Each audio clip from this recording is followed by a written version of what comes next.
After the dust stirred up by the previous installment, I'll concentrate now on what Memetics has to say about masturbation and adultery. The taboo against masturbation is one of the most widespread sexual taboos in many societies, and therefore carries a heavy memetic load.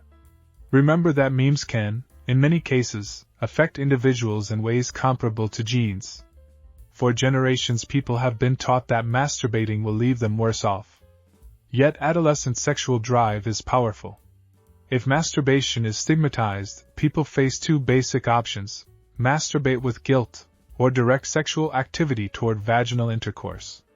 Increasing vaginal sex tends to increase the number of offspring who will inherit and spread the masturbation taboo, and the cycle continues.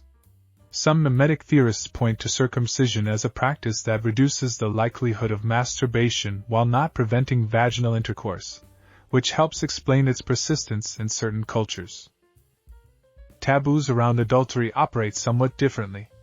It can be in an individual's genetic interest to convince others not to commit adultery while secretly doing so oneself, which simultaneously spreads both anti-adultery memes and hypocritical behavior. That dynamic helps explain why marriage-related memes are so potent and easily interpreted.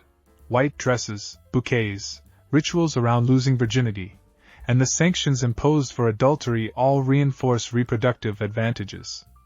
Ideas and beliefs shape sexual behavior because sex is the route by which those ideas are passed to future generations. Religions, for example, often prescribe intimate conduct precisely because such prescriptions influence how many children adherents will have and how those children are raised. A faith that encourages large families effectively relies on vertical memetic transmission.